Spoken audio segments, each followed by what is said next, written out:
Welcome to this audiobook summary of The Latte Factor by David Bach, a book that simplifies the path to financial freedom by revealing how small, everyday choices can transform your financial future. If you've ever felt trapped in a cycle of living paycheck to paycheck or wondered why, despite working hard, your savings never seem to grow, you're not alone, and this book offers the solution you've been looking for. The Latte Factor tells the story of Zoe, a young woman living in New York City who, like many of us, feels stuck in her financial situation. Despite earning a decent income, she struggles to save and invest for her future. Through her journey with Henry, an unassuming yet wise mentor she meets at her favorite coffee shop, Zoe learns that financial freedom is much more attainable than she ever imagined. This isn't just another finance book filled with complex strategies and overwhelming jargon. Instead, The Latte Factor takes a relatable, story-driven approach to teach powerful lessons about managing money, including cutting small, unnecessary expenses, automating savings, and understanding the magic of compound interest. By the end of this summary, you'll discover that the keys to financial independence are not reserved for the wealthy. They're within reach for anyone, no matter their income or lifestyle. Most importantly, you'll learn how knowing your why can motivate you to make smarter financial choices, giving your money a greater purpose beyond just accumulating wealth. So sit back and let's dive into the transformative lessons of The Latte Factor. Lesson 1. The Latte Factor. Small expenses matter. In The Latte Factor, the first lesson unfolds through the story of Zoe, a young woman living in the heart of New York City. Zoe has a decent job and loves her work, but she feels stuck like many others. Every month, she struggles to get by, living paycheck to paycheck. No matter how hard she works, she can't seem to save money. She dreams of financial freedom, but it feels unattainable. How could she possibly save enough when life is so expensive? Enter Henry, the wise older barista at her local coffee shop. Over time, Zoe and Henry strike up conversations, and he becomes her unexpected financial mentor. One day, Henry asks Zoe a simple but profound question. Do you need that $5 latte every day? At first, Zoe laughs it off. A latte? How could a small purchase like that matter in the grand scheme of her finances? But Henry, with his warm smile and patient demeanor, challenges her to think about it differently. He introduces her to what he calls the Latte Factor, a metaphor for the small, everyday expenses that seem harmless but silently drain your potential for financial growth. Henry walks Zoe through the math. If she buys a $5 latte every workday, that adds up to $25 weekly. Over a month, that's $100. In a year, she's spent $200 just on coffee. When Zoe realizes the impact of this single, small habit, she's stunned. And that's just the beginning. Henry asks Zoe to consider her other routine expenses: lunches out, snacks, random splurges, and they calculate that she's spending thousands of dollars a year on things she doesn't need. The power of Henry's lesson isn't in the numbers themselves, but in how he helps Zoe see the bigger picture. It's not about depriving yourself or cutting out every small luxury. Instead, it's about becoming mindful of your choices. Henry shows Zoe that she could take control of her financial future by cutting back on these small, unnecessary expenses and redirecting that money into savings or investments. To illustrate this, Henry explains the magic of compound interest, a concept Zoe had never understood. He tells her that if she took the $5 she spent on coffee each day and invested it, that money could grow exponentially over time. Through the power of compound interest, even small amounts of money invested consistently can lead to significant wealth in the future. The realization hits Zoe hard.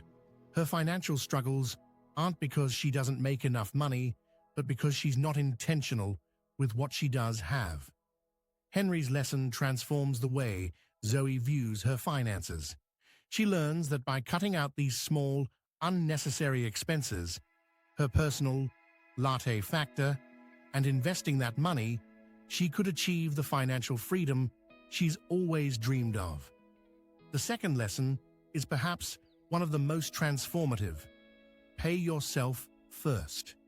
This lesson comes alive through the continued story of Zoe and her mentor, Henry, who helps her see that financial freedom isn't just about how much you earn, but how much you keep and invest in yourself. After Zoe's revelation about the impact of small daily expenses, the so-called latte factor, Henry introduces her to the idea of paying herself first. Like so many of us, Zoe has been living with a typical financial mindset. Pay the bills first, cover your expenses, and then see what's left over for saving. But that's where Henry helps her see the flaw in her thinking. Henry begins with a story about one of her morning visits to the coffee shop. He tells Zoe about a trip to Italy where he met a baker named Luisa. Luisa wasn't rich, but she always seemed content and relaxed. Henry asks her how she could live such a carefree life, and her answer is simple: I pay myself first. Intrigued, Zoe presses Henry to explain. He tells her that paying yourself first means setting aside money for your future before you do anything else. Before paying rent, covering utilities, and spending on anything, you ensure a portion of your income is saved or invested. This isn't an afterthought, it's the priority.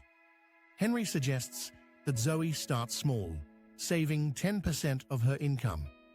Zoe is skeptical at first. Like many, she feels there's simply not enough left after her expenses to save. But Henry insists that it's all about the mindset.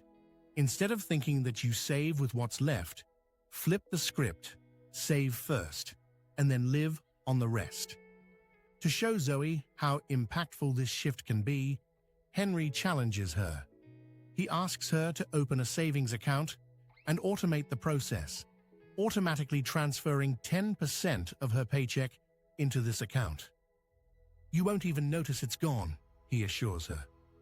Still hesitant, Zoe agrees to give it a try.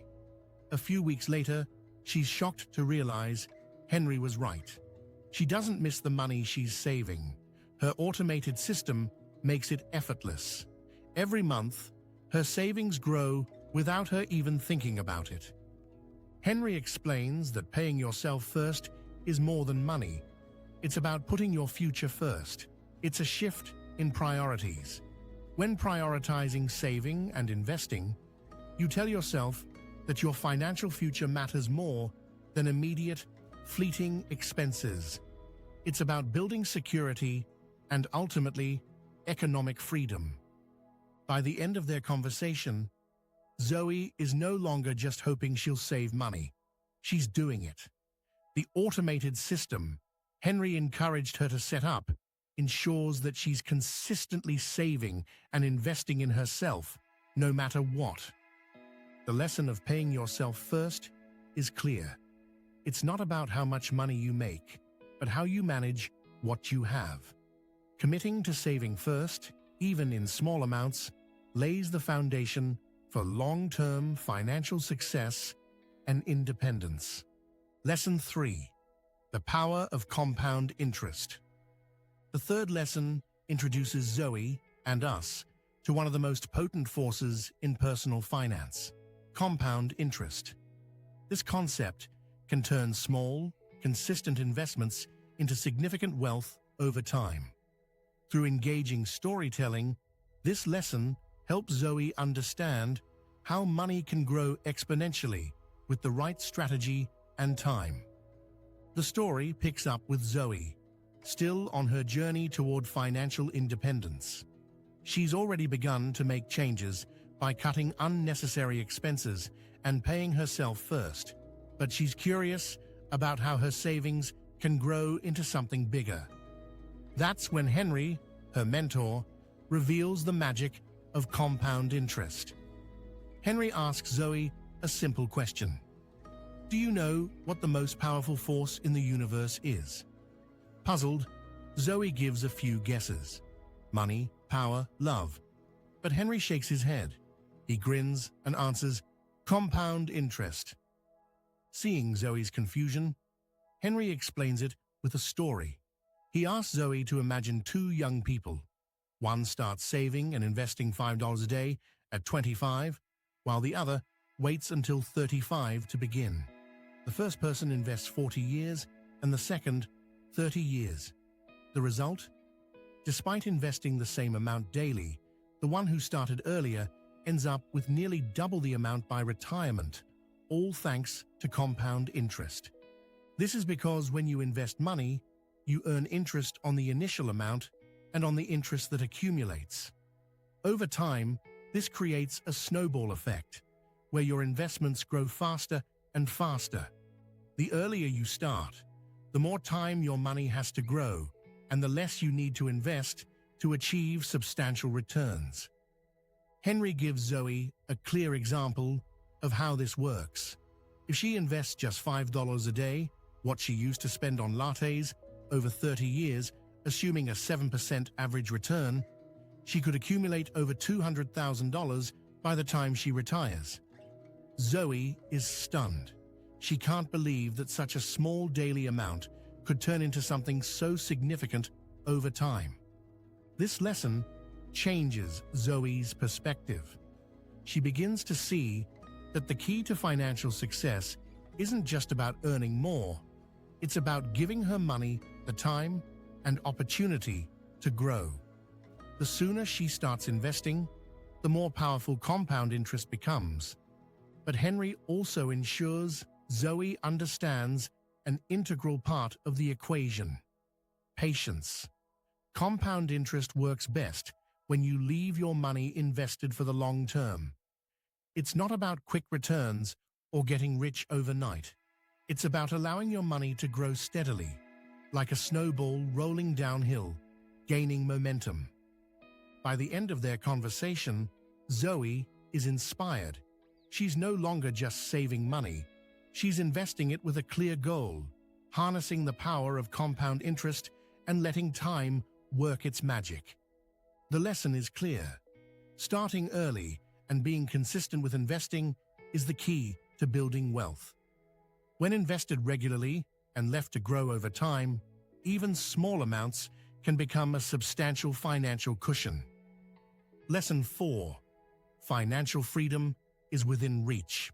The fourth lesson brings Zoe to a life-changing realization. Financial freedom isn't reserved for the rich.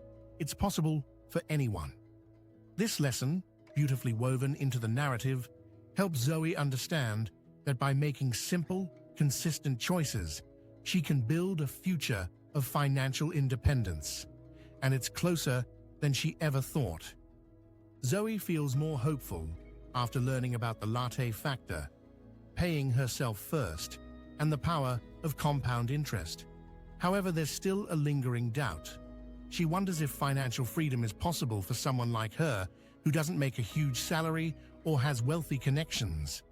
That's when Henry, her mentor, shares a story that changes her mindset forever. One morning at the coffee shop, Zoe voices her concerns. She explains how she's always believed financial freedom was only for the super wealthy, those with high-paying jobs, inheritances, or lucky breaks. Henry listens quietly and then begins telling her a story about a teacher he once knew, a woman named Anna. Anna was a school teacher for 40 years. She never made much money and didn't live an extravagant lifestyle. Anna lived in a modest home, drove the same car for years, and never seemed like someone who was financially well off. But what shocked everyone including Henry, was that she was a millionaire when Anna retired. How did she do it? Henry explains that Anna didn't earn a fortune. Still, she followed 3 simple principles throughout her life. She lived below her means, paid herself first by saving a portion of her monthly income, and invested regularly, allowing compound interest to work its magic. Over time, her small, consistent actions built a solid financial foundation that gave her the freedom to retire comfortably and even leave behind a legacy for her family. Zoe is stunned by this story. How could someone with such an ordinary salary achieve financial freedom? Henry smiles and explains that Anna never thought of herself as rich, but she understood one crucial truth. Economic freedom isn't about how much money you make, but how you manage what you have. Zoe realizes it's not about having a windfall or earning a 6-figure salary. It's about consistent, intentional decisions that anyone can make. Henry reminds her that small steps, like cutting back on unnecessary expenses, saving regularly, and investing wisely, can lead to significant financial security. The key is to start now, no matter where you are. Through this lesson, Zoe understands that she doesn't need to wait for a raise, a promotion, or a big break to start building her financial future. She's empowered by the knowledge that economic freedom is within her reach, even with her current income. It's all about making the right decisions, day by day, and sticking to the plan. By the end of their conversation, Zoe feels a newfound sense of hope. Financial independence isn't some far-off dream. She can work toward it, starting right now. In summary, Lesson 4 teaches us that financial freedom is attainable for everyone, regardless of income. Through small, consistent actions, living within your means, paying yourself first, and investing over time, you can build a secure future. It's not about how much you earn, but how wisely you manage your money. Lesson 5. Know your why. The 5th and final lesson of the Latte Factor is perhaps the most personal and meaningful of all. Know your why. This lesson goes beyond dollars and cents, teaching Zoe and readers that financial freedom isn't just about money. It's about aligning your finances with your life's deeper purpose. Through powerful storytelling, this lesson helps Zoe discover that understanding why she wants financial freedom is the key to staying motivated and fulfilled. Zoe has made significant progress in her journey toward financial independence. She's cut out unnecessary expenses, learned to pay herself first, and even started investing, allowing compound interest to work its magic. But despite these positive changes, she still feels a lingering sense of uncertainty. What's all this financial planning really for? Is it just about accumulating money? She can't shake the feeling that something is missing. Sensing her doubt, Henry, her mentor, decides to share one final story. One morning at the coffee shop, he asks Zoe a simple but profound question. Why do you want to be financially free? At first, Zoe struggles to answer. Like many people, she's always thought financial freedom was something everyone should want, a way to avoid stress and live comfortably. But Henry presses her to dig deeper. He explains that the true purpose of financial freedom isn't just about having money in the bank. It's about using that freedom to live a life that's meaningful to you. Henry tells Zoe about a friend named Carlos, a successful businessman who made millions. Carlos had luxury cars, a vast house, and expensive vacations. But despite his wealth, Carlos was unhappy. He had chased money for the sake of having more, without ever stopping to ask himself why he wanted financial success in the first place. He realized too late that money, without a purpose, didn't bring him the fulfillment he'd expected. Henry asks Zoe, "What's your why? What's the deeper reason you want to build wealth?" He encourages her to think about her passions and the things that truly matter to her. Is it about traveling the world, starting her own business, or spending more time with her family? For Zoe, the answer comes slowly, but soon becomes apparent. Zoe's passion has always been photography. She dreams of traveling the world, capturing beautiful moments, and living a life of adventure. For so long, her financial struggles had kept her grounded in her job. But now, with Henry's guidance, she realizes that financial freedom could allow her to pursue her dreams. Money, she admits, is just a tool. It's the why behind the money that truly matters. This lesson resonates deeply with Zoe. For the first time, she sees that financial freedom isn't just about reducing stress or having security. It's about creating the life she truly wants. She now has a clear purpose driving her financial decisions. Henry's final words of wisdom stay with Zoe. When you know your why, saving, investing, and even sacrificing small luxuries makes sense. It's no longer about what you're giving up, but what you're working toward. Conclusion. As Zoe's journey in the Latte Factor shows, achieving financial freedom isn't about being wealthy or making drastic lifestyle changes. It's about making small, intentional decisions that accumulate into something far more significant over time. Whether cutting back on unnecessary expenses, paying yourself first, harnessing the power of compound interest, or simply believing that financial independence is possible. These lessons can change how you approach money. But the most important takeaway of all is understanding your why. Money isn't the end goal. It's a tool to help you live a more purposeful, meaningful life. By identifying what truly matters to you, every financial decision becomes a step toward fulfilling your dreams and creating a future that aligns with your deepest values. The beauty of the Latte Factor is its simplicity. No matter your income, age, or current financial situation, the path to financial freedom is within your reach. It's not about earning more. It's about being more innovative with what you already have. So, what small changes can you make today? What's your why? Let Zoe's story inspire you to take action, one step at a time. And remember, your financial freedom is closer than you think. If you found this summary valuable, don't forget to like this video and subscribe to the channel for more life-changing insights from some of the best books on personal growth, finance, and more. Thank you for listening, and here's to building the future you deserve.